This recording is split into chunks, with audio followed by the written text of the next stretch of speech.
Hi, Warren Whitlock here with something I've been dying to tell you about. You've heard me mention it before, digital twin. And today I'm going to show you me as a digital twin. We'll get to that in just a moment. First, I want to tell you a little bit about how this came to be. 3 years ago, back before we all had chat AI and things like that, I got together with one of the guys that invented the most famous robot. It's a combination of AI and robotics because you need the robot to be able to access all the things that modern AIs can do, the internet and do all that kind of stuff. And some different reasoning, not just the LLMs where a large language model, most of the chat bots we see now, and even the things that are creating pictures are using knowledge of what they have of what phrasing is and what people say, and then using that to construct sentences on the fly. Just what's the most likely next word to say? I find myself doing that, starting sentences and not knowing exactly how it's going to turn out, or changing my mind in the middle of a sentence, especially when I'm writing. Sometimes even here you'll see me do it. But the AI's been around with this for a long time. I've been following what there was, and I had an opportunity to meet one of the guys who made the famous Sophia robot. And that's the robot with, you can see the face, it was on TV and such, in the last 10 years. And it's made by singularity.org, or it was made for singularity.org. X Prize people, and they have Singularity University, bunch of stuff like that. And the guys making it were in Hong Kong, name of David Johnson and Ben Gertzel. Ben Gertzel was in Los Angeles doing something. I live in Las Vegas. Fred was putting on a little thing showing the company they were raising funds, which I think I've talked about before. It was a robot for healthcare that they sold off, and it's an old story now. But we were there for that. And my friend said he would give me a ride to the airport. It's a short distance from where we were meeting. And he said, but first he needed to meet with Ben. And I'm going like, great. I considered it a pleasure just to be down for the day and meet the guy, let alone, uh, wow, can I talk to him? And he's, yeah, I mean, come on, we'll go to lunch. So having a delicious hamburger right on the coast in Manhattan Beach, we talked about the robot. And I made the comment that I thought the robot didn't need to have a body. I just wanted something I could talk. The problem is, I call it the multiplicity problem. In that movie, main character, Michael Keaton, figures out how to make a clone of himself. And it's so good that pretty soon he's busy enough to kind of make another clone. And of course, in that story, the clones get worse and it causes all sorts of common confusion. But in real life, I don't want that clone. I don't want to feed them. I don't want to house them. I don't want to have them have all the same dumb habits as me. And, the big thing is the cost. It just doesn't work out. I don't need a complete twin. What I want is a digital twin.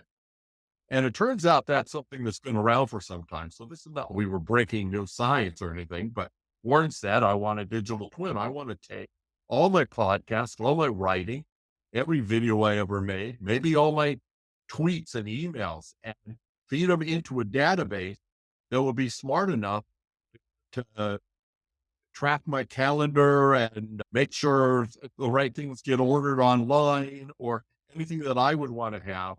It would be a very smart assistant because it would know me and no one else.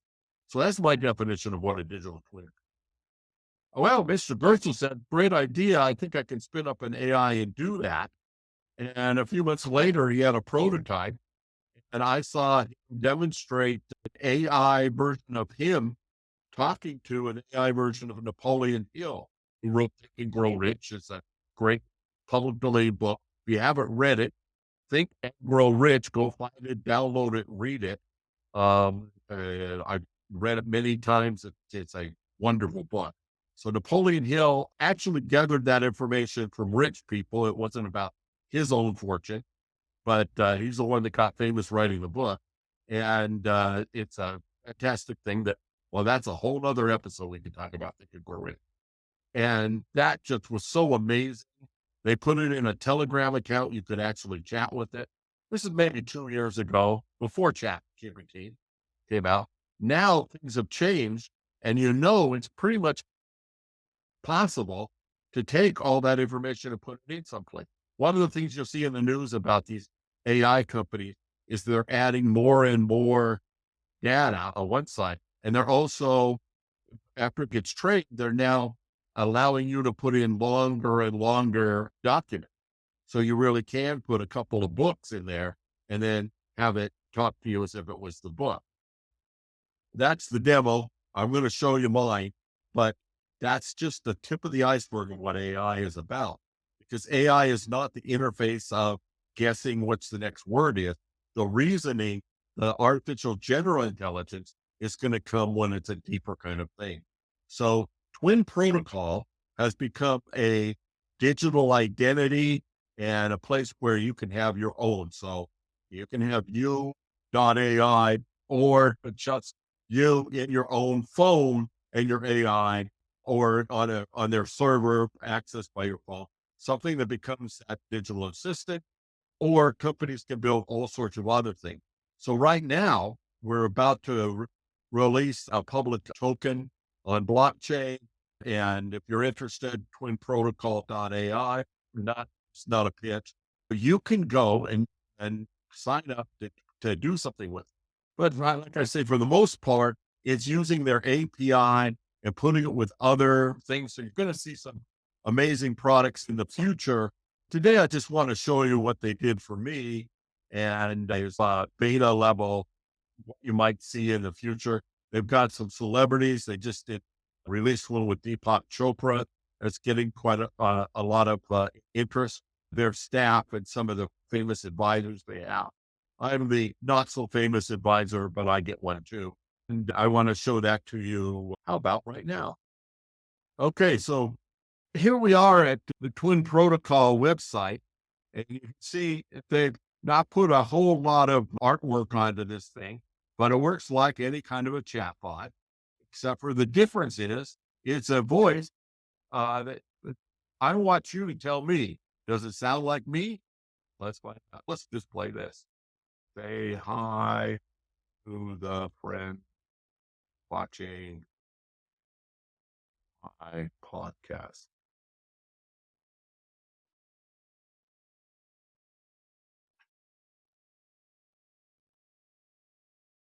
Hello, it's great to have you watching my podcast.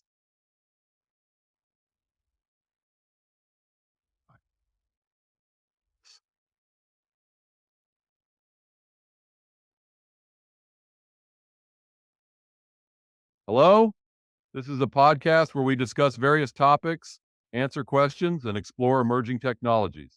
Feel free to ask any questions or share your thoughts. That was interesting. What is Twin Protocol?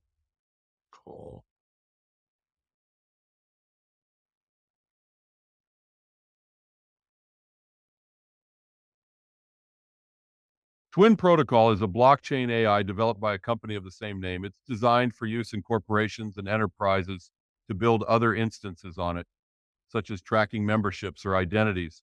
The term twin refers to the concept of a digital clone. Okay, so by comparison, I'll read that as me, not my AI.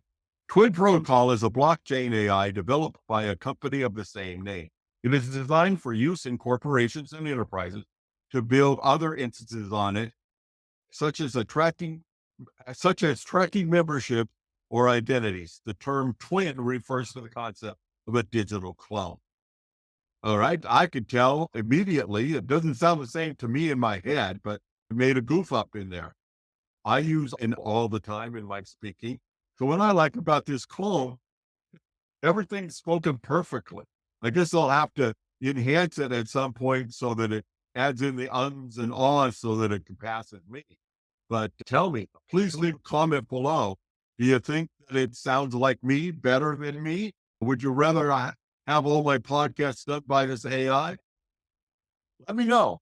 And of course, while you're there, subscribe and get the thumbs up as a like and whatever else you can do. And treat me nice. But anyway, let's get back to this. What I found was in my testing of it, I can't get it to go much longer than what you see here. And of course, it's hard in a demo like this to get into any kind of specific subject. Do you like AI?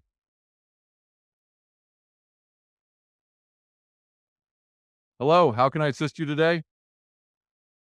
Oh, that was interesting. I don't know what I did wrong there. Like AI.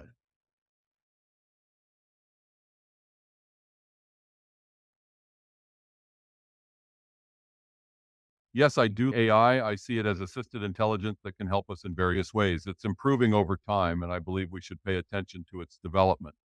However, I also acknowledge the concerns and risks associated with it. Okay, a very much stock answer. But hey, I would love to hear your comment. I'll tell you my review of it right now. My thinking is that it's just, let me see. Okay, I'm back. I'd like to give you my opinion about what I saw there as objectively as I can. I'll try to leave out the part that I can't stand listening to my own voice. To get right into the technology. I think the answers come out as short without much information and not something you could genuinely have a conversation with. I think genuine conversations are coming, and I you shouldn't rate this AI based on what that particular application can do, other than, wow, gee, I've been wanting this for a long time. It did that.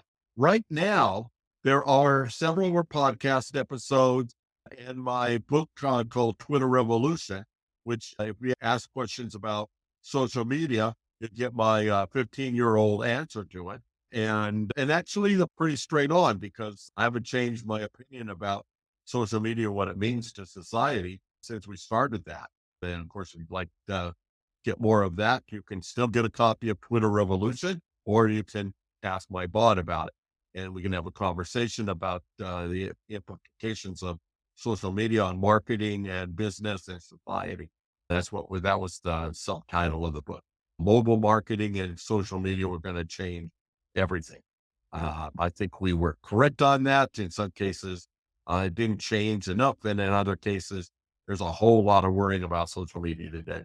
But so content wise, yeah, it's not as good as the latest, greatest LLMs, but in wonderment, wow, we got it working.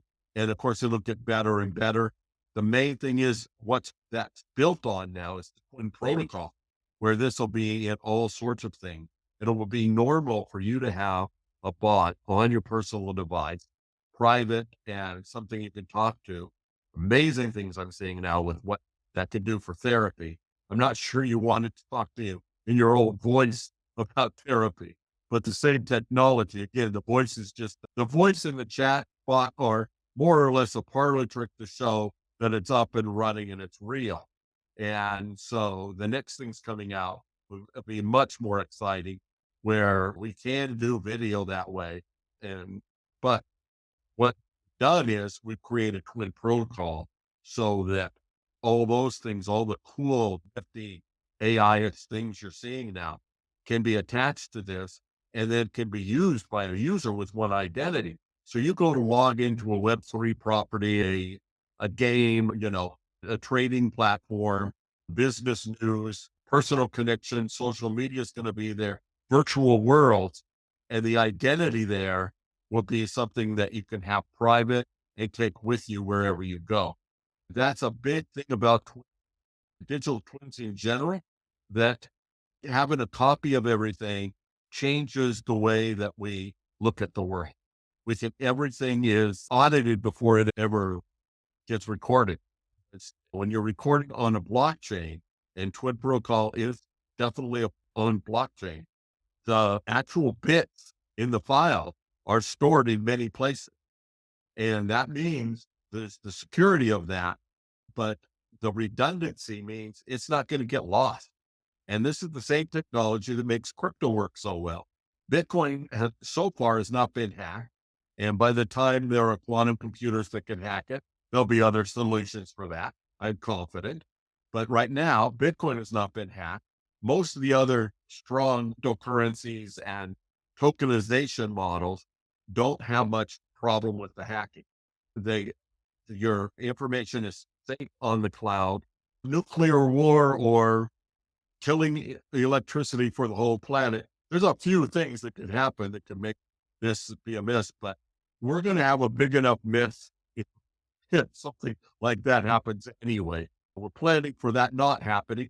And right now it's getting to be that it's pretty much phones and computers and the internet or something you can just rely on. And there's all sorts of plans that no matter what happens, part of what they built the internet for in the beginning was to survive a nuclear war because it was in so many different places. You go and take out a data center, you don't lose anything. It's stored someplace else redundantly. With that in mind, why not put everything, a twin of your life there? Because this will lead to someday, maybe after you die, that information can be used to create you and carry on and have conversations. Maybe. Does it mean that it'll be easier to find even more bad stuff on you that you reported and left? No, not if you keep your private thoughts on your own device. That's pretty safe. Though those things can happen. For the most of us, though, the chances of anything like that happening are small. And I like to focus on the good part of that rather than the potential harm. As my AI just told you, you can't talk about any technology without admitting there are potential downsides. And of course, the people who build those things and a lot of other people who don't like to talk about it are harping about the downside. So let's stick to the positive. Think of a twin as being any time you can recreate something that you want to work on so that you have a test bed, you have something to work on. When I'm building a website, I sometimes make another copy of that website and then do the improvement and upload them. Most web people do that. Warren may go work live because if I make a mistake, you can always fix it instantly. But being on social media taught me to be working live all the time. But you can do a digital twin. That's how you can see a brand new version of a website or a software site come up and, be working from the first day. It's been through a lot of testing before it's ever public where you can see it. And to me, one I like to focus on the most is what happened when Apollo 13 problem. If you haven't seen the movie, watch it. I remember it in real life and then the movie. And the story of making the movie is a good one too. But let's go beyond that and just say the basics are they were going to the moon. This would be the third time going to the moon. Apollo 11 landed. And then there was Apollo 12 and number 13. Something went wrong. And the guy in the capsule had certain things to fix it. They couldn't order parts. Just can't do that. And how did they fix the problem? They took all of the training modules and things they had on ground control and had a big team of engineers work on the information, the plan, what to do. And they tried it. And if they had a length of hose that had been removed from something and put it in use someplace else, they used the exact same length of hose. And when they cut the length of hose and it became too short, it didn't affect whether or not Apollo 13 could do it because they could get another length of hose and test it. So they could test everything exactly. And so that's the Apollo 13 story is the challenge of staying alive, circling the moon, and then going back to Earth and landing safely. And such an inspirational story to me. But I always think of it when I'm discussing digital twins now. It wasn't digital, but it was a twin. And it was information because up in space, nothing that was happening on ground could be shipped out. It had to be information. It had to be a radio conversation that they had with mission control. They had, believe they had some telemetry and some other things like that. But again, just information, bits, or today it would be bits. Back then, a lot of analog. And think about that in everything you do. Measure twice, cut once is using a twin. A blueprint is a twin. It's something you want to build and you figure out everything before you start building. Because nobody wants 3/4 of a house You don't want to build a wall and be short of bricks for the last 100 bricks, because then you got a hole. You got a whole different problem. And bricks are good because bricks come in matching colors and things like that. The Washington Monument is two different colors. I never knew that till I went to visit it, and I saw, wow. And then I looked it up, and the story was they stopped funding it, and it was a part of the Washington Monument built until they got it done. This is the kind of thinking that we want to do when we're planning for anything in business, in life. Plan it out, figure out what it's going to be. I couldn't do this podcast without planning it out. Comes out to be 90% whatever comes off the top of my head, but that wouldn't be there to come off the top of my head if I had spend the time learning, understanding, trying out some of these things, using that digital tool for me was the third attempt I had of using it. Once to prove what worked, once to get ready for it. And then on the show, I typed in different questions and changed it up a bit, and the demo worked, which, the rule of demos is they always blow up. They always fail. But I did that before I came on with you, and want to always be thinking that way. And when you have one or many personal AI bots or programs or assistants, whatever you're going to call them, that's going to be more and more possible. Each person is going to be able to get a lot more done, and having a thought will turn into the product that you want just by stating it to your assistant. Without my assistant, this would not be done. So I'm going to end now and let them take this podcast and turn it into something that you can view. Thank you for being here. See you next time.